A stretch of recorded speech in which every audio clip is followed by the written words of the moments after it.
All right, it's International Women's Day, and we're making International Women's Month, and it's also Women's History Month. And the theme for International Women's Day this year is Inspire Inclusion.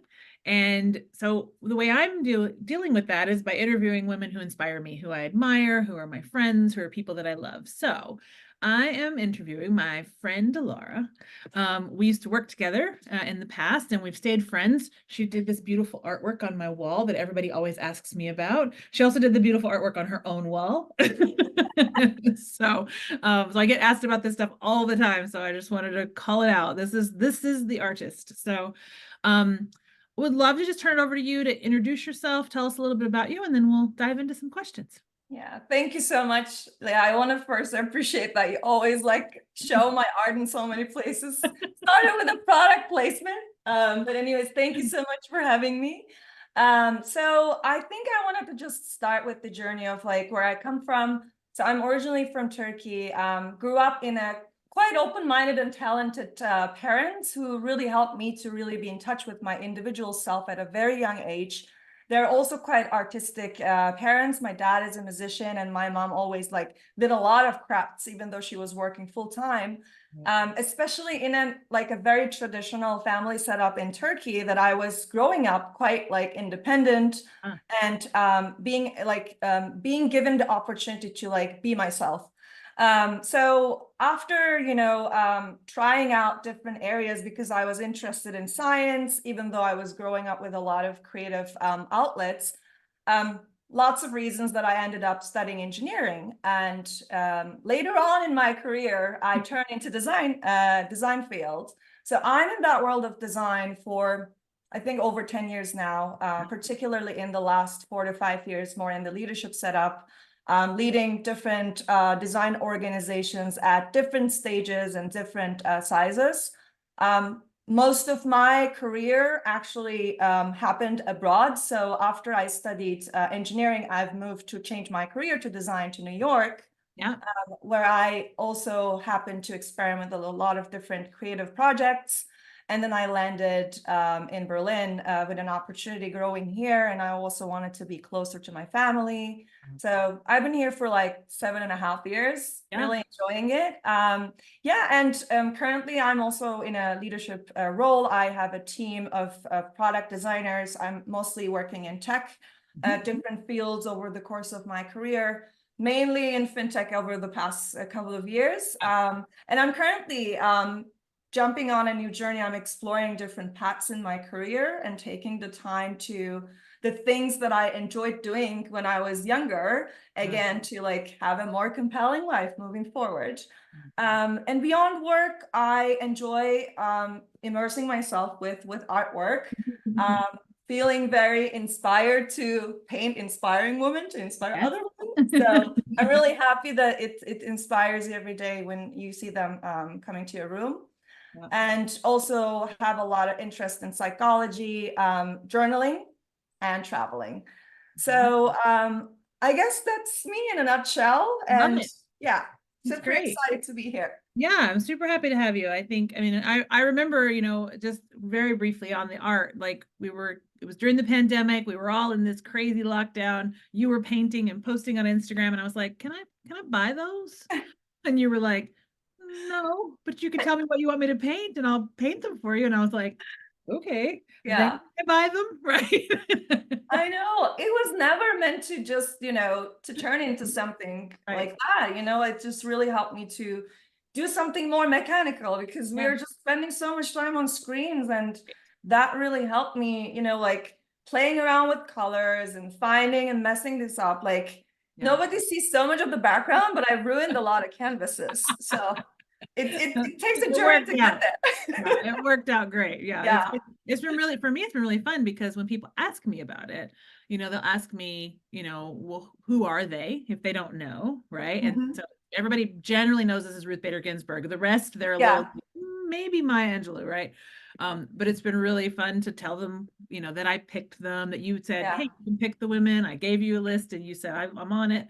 So it's this really, but also just telling the story of that you had this outlet, and I was like, can I have some of that? Right. I want that. So no, I love that. So you have this really interesting background with with a creative, with creative parents, but also moving into more like engineering and tech. So when you think about that journey you've been on, what are some of the things that you're sort of proudest of, the achievements you've had that you feel like, oh, that lights me up and I feel excited Yeah. about? Oh, yeah. Oh my God. Let me think about the first time that I am moving from engineering to design. It was the final year in university, and in my department, we have a lot of group projects that you have to do a lot of collaborative work, and you have to sort of pick the ones that you're stronger at.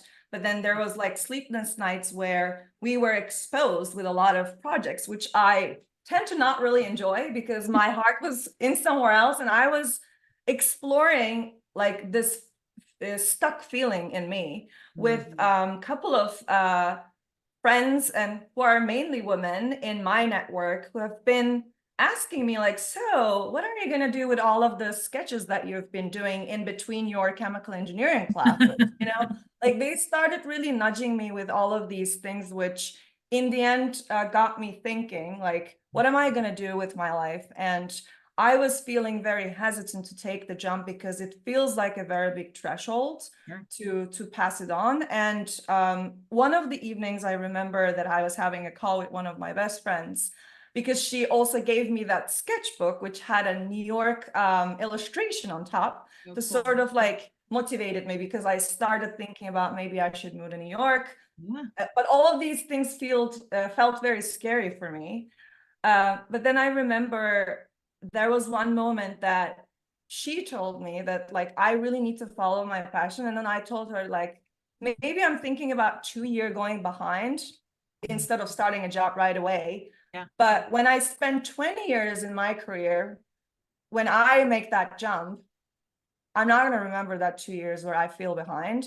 Yeah. So I think that was one of the decision moments for me. And I feel that it was also very courageous, because I had to basically use all of my financials and savings to just like go somewhere which was very unknown and very scary. And I think making that jump was one of the things that I feel very proud of. And I'm also quite thankful that I had a lot of people who were supportive to me, also including my mom, to really dream big and just going there and build that life for myself. Yeah. One thing that you said that I think is really important that I just want to kind of hone in on, like often when we're in the middle of making decisions, we question like, will this hold me back? Will I fall behind? Will this happen? When the fact of the matter is, there's no falling behind. There's no competition, right? Like this life is not a competition with people our same age or people from, our background or whatever. But we get in that mindset of like, well, but if I do this, then what will happen? It's kind of the same as, for me, if I was on one path and took a job where maybe to someone else it looks like I took a demotion or took a step back, but for me it was the thing I was so excited about, right? And people are like, oh, but you took a step backwards, and I'm like, yeah, but I was excited, so it doesn't really matter. Yeah. No, Right. exactly. This was a very good point. Like I also have been engaged with a lot of founders and also some of the directors over the course of this couple of months. And one of the things that people were telling me, the time that I was leading the organization at Klarna, it was over 100 people. And then everybody was just like immediately thinking that this is what I'm trying to find in my next job, like as if all of these details need to be matched like one by one, as if it's like linear. I was like, no, this is not what I'm looking for, because no matter what the size is, it's just what I'm looking for is just to build great products. You can do it with 5 people, maybe in a different capacity and different stage. So the default is always like you're going by numbers in a very linear fashion. And coming back to the point of like feeling behind, I reached to a level at like when I first started working in New York, I tend to realize like, okay, I'm actually finally doing something that I love. It doesn't matter that's how many years that I had to take to get there. Right. But as a result, I actually grow a lot faster in the area that I even went ahead of the years or the roles that I wanted to think of, like in a normal fashion. Yeah. It was even faster than that. Yeah.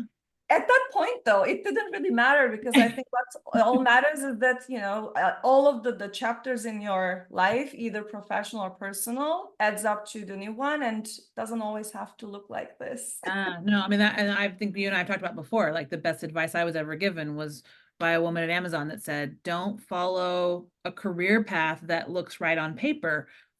Chase things you're excited about, and promotions and money and opportunity will show up because your passion will come through, right? And I think that's a lot of what you're saying. Like sometimes you leapfrog where you would have gone if you had just sort of followed this trajectory, right? Because you say, you know what, I'm gonna take this risk. I'm gonna try this thing. I'm gonna do, you know. So I think that's super, super true. And I love that. And that courage element is so important. And courage sort of builds on courage. Once you do one courageous thing, then the next courageous thing gets a little bit like, yeah, I can do that. I've done courageous things, you know, I know what it looks like. So I would love to talk a little bit about how you balance kind of work, life, professional, personal, like how do you find kind of that well-being and that blend, and how do you bring that together? Yeah, I love that question. And before we jump into that, I also wanted to like acknowledge one thing that, you know, I think finding balance is super important in our lives, to sort of like both sides needs to feed each other. But I think this is still a question that is often asked to women. I would love to hear that more men, you know, talking more about that. I would love to hear that. So I'll make you a deal. When I do International Men's Day interviews, I will ask every single man that question. I love that. Say, how do you do a work-life balance? Because I want to see if they go, what are you talking about? Or it's like, you know, we're going to talk about that. We are not held up to the same standards. Exactly. So I will use that as a question that I ask them when I interview them in November. So it's a great point. Yeah, I love it. But like, I mean, you know that we've been talking about that. I had a very rough year personally and professionally. So over the course of years, you know, going through this like hustle in the world, in the tech world, I reached to a point that I had to take a step back and really listen to my body. I think now what I do is like a combination of routines, regularly checking with myself and where am I with my emotions, with my body, what my body tells me, where is that, like, for example, following the anger. And when I get frustrated, it really helps me to sort of like find the actual feeling. And those are like the small moments that I try to bake into my day-to-day to find balance, because sometimes I plan out the week or the day, life happens, and then, you know, how to sort of navigate that. I try to keep those routines. I guess like the most important thing is also how we set our boundaries, like not only in the workplace, but also with the people that we are in constant relationship with. I think that was one of the things that I learned in the hard way, because I was also more committed to like doing a lot of things. And when I realized my internal motivation why I'm doing these things in the first place, I also managed to figure out that they're not necessarily serving me to be my best, and also continue in that way in a sustainable manner. So also wanted to appreciate all of your content about boundaries, which also sort of helped me reiterate that, yeah, the whole fence concept is real. You know, it's I think a great way to illustrate, you're not building the walls, but the fence is where you have more agency to claim yourself. Really those moments of like, you know, claiming myself, I think that's how I also try to balance. I tend to do more intentions for the year, like not like a New Year resolution, but more like aspirations that I try to do every year, which is also a very great activity to do in November when everywhere is dark in Berlin. So I can spend some time lighting up candles and, you know, do a lot of writing. Lots of journaling. I also incorporated a lot back again this year. I also need to give the credit to one of my best friends who's been nudging me when the moments when I was very frustrated, was like, go to your journal. Go to your journal. Write it down. So yeah, pretty much that. Like, I think being more intentional with myself is the way that I find that balance in a better way. And reminding myself that, you know, I do my best every day, and that doesn't look the same every day. Yeah. What's interesting about, everything you just said, and then also the comments we just made about men and whether or not they get asked this question. What's really fascinating is that for the last year, I've been coaching roughly an equivalent male-female ratio. I mean, I Oh, think really? maybe a couple more women clients than men, but not Yeah. many. Because I think I get male tech clients because they think I know my shit, right? So they come to me, they're willing to talk to me, because I know Yeah. what I do, they know what I've done. But what's fascinating is that as a coach, what I always tell people is there are three things that every single client that comes to me is struggling with, at least one of them, sometimes all three. But it is boundaries, confidence, and trusting themselves. Mhm. And I think what's fascinating is I think what I see in my male clients is that this discussion about like, well, what are you doing to make sure you understand what emotions you're having? What are you doing to take care of yourself? What are you doing? It is like nothing. Yeah. What are you talking about? Right. And my female clients are like, well, I feel bad because I haven't done all the things I know to do. Right. Because we do talk about it. And so it's Yeah. actually super interesting because it's like they don't have any language around, and I'm generalizing. I'm obviously massively generalizing, but Mhm. they don't have language around it. We have language and don't do it. And so it's both on both sides. There is a need to sort of step into what you just said and say, okay, Yeah. what do I need? What do I Yeah. need? What are my boundaries? What will it take to trust myself Yeah. again? Right. So that's a very interesting point. I have listened to podcasts, and there was this relationship coach that I follow a lot. I don't know how to pronounce her last name, but Jillian Tureczki, I think that's her Okay. name.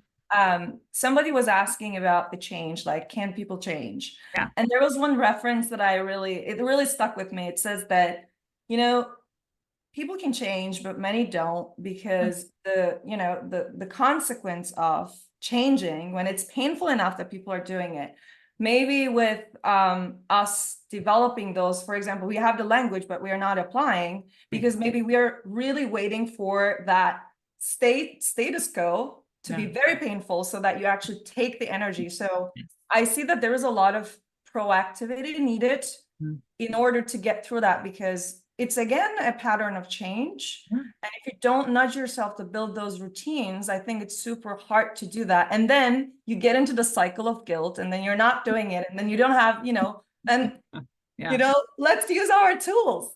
Yeah. Well, and so, I mean, you and I have Yeah. definitely talked about this. So many of us have learned over time to be wary of saying, I'm burnt out, I need a break, etc., because it is seen as weakness. Right. And so we're like, well, I'll just push through. I'll just hustle harder. I'll just do this. And it's like, okay, if you want to crack, go for it. Keep going. Right. Keep pushing. Like bodies, minds, spirits can only take so much. Right. And so we bump up against this kind of constant hustle. Right. I'm an American. We don't have any sense of taking a break. Right. Like, Yeah. so And it's not productive. it's not productive. And you get to this stage where you're just like, I mean, I've talked about it before with you. I think I left Amazon because I needed a break. I quit my job rather than saying I could use a break. Right. Instead of asking for what I needed, I quit my job. I was like, they'll never give me one. I'll be judged. So I'll just quit. Yeah. What? I was good at what I did. Right. And in hindsight, I've asked my manager and other people, we would have let you take a break. You Yeah. were that good. And I'm like, awesome. Right. Like, but I was young and not sure. Right. And so I think to me, that's where the conversation is rich, like the ability to say, what do you need? And will the people you're working with and for give it to you? And if they won't, maybe you shouldn't be working with them and for them. Right? So, I mean, and that's hard because it means making decisions and change again. Yeah, So, exactly. And, in the end, you're making that decision for yourself, yeah. and you have a long life ahead. Like, if you stay healthy, so it's not a race, but oftentimes I think we also assume that our energy is infinite. Yeah. And we have this like misconception of thinking that like when you have the potential to exceed, then you should always be at that pace. Right. And when you are at the point of depletion, it's actually even harder to get back up. but rather, that's why I mentioned a lot about listening to the body more regularly, so that you can actually prevent from that even happening, so that it will be more sustainable. Love that. I love Yeah. that. So maybe let's talk quickly about like moments where you have felt, you've mentioned it along the way during this conversation, but moments where you felt lifted, supported, and what did that look like? How did your friends and people, how did your tribe show up? Yeah.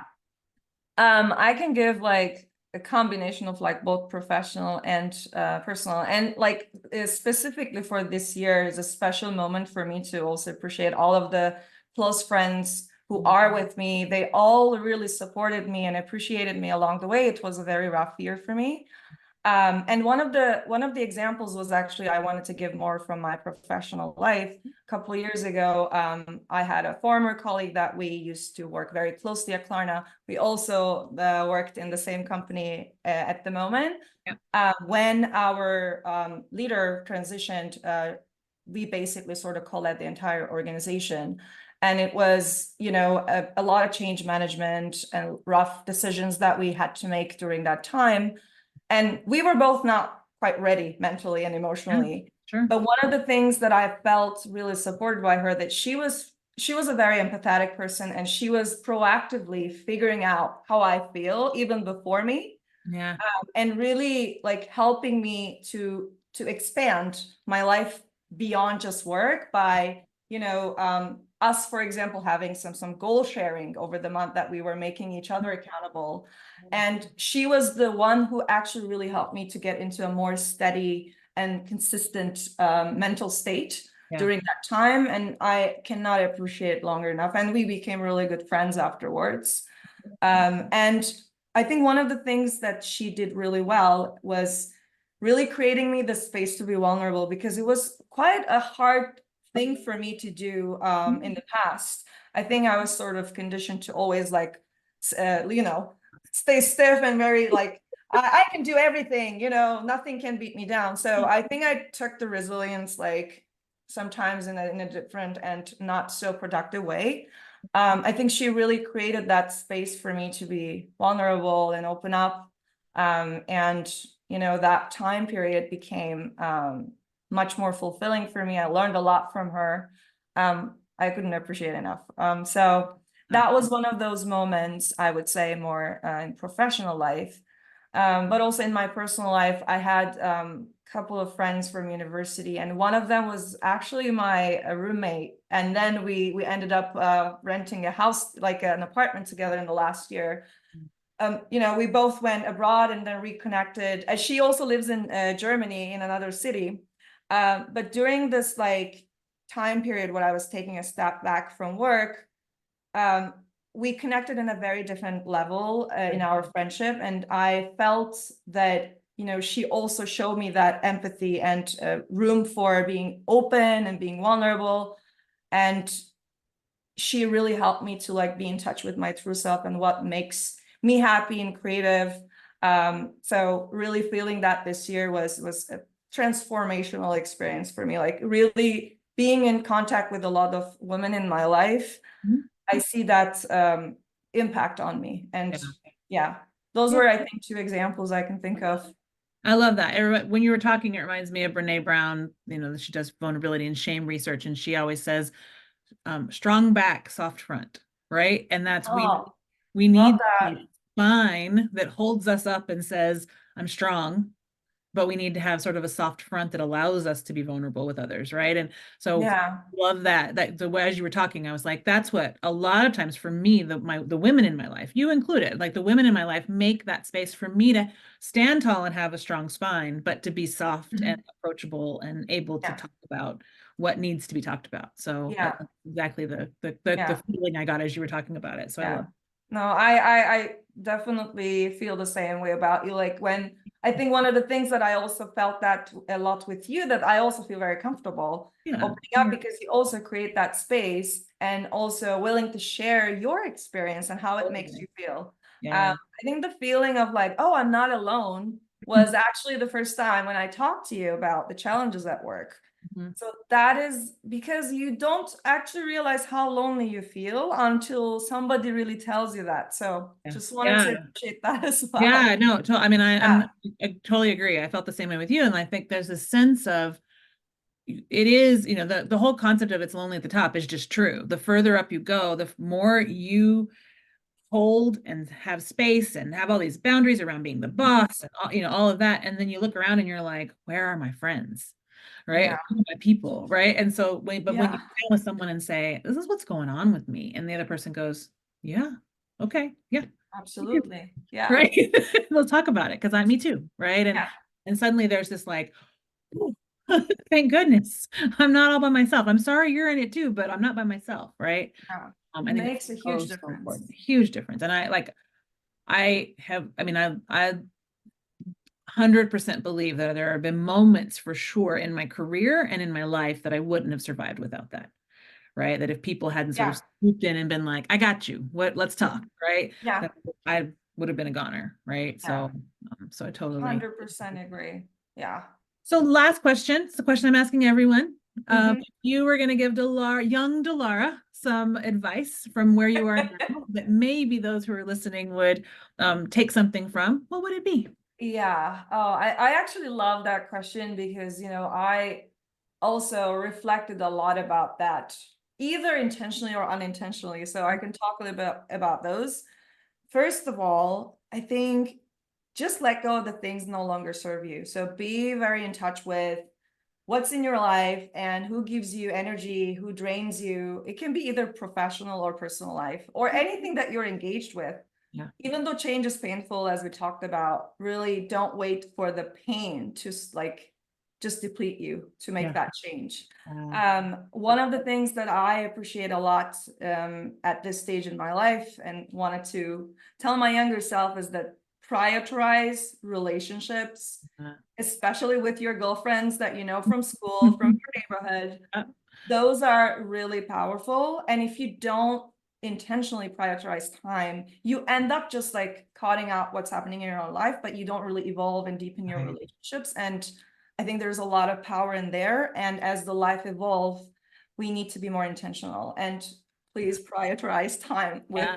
your friends and like quality relationships overall. Yeah. And also the most important relationship is with yourself. Really enjoying the moments when you're alone with yourself and reflecting your, emotions and body, what life takes you, where the life takes you. I think it's important to routinely check in that.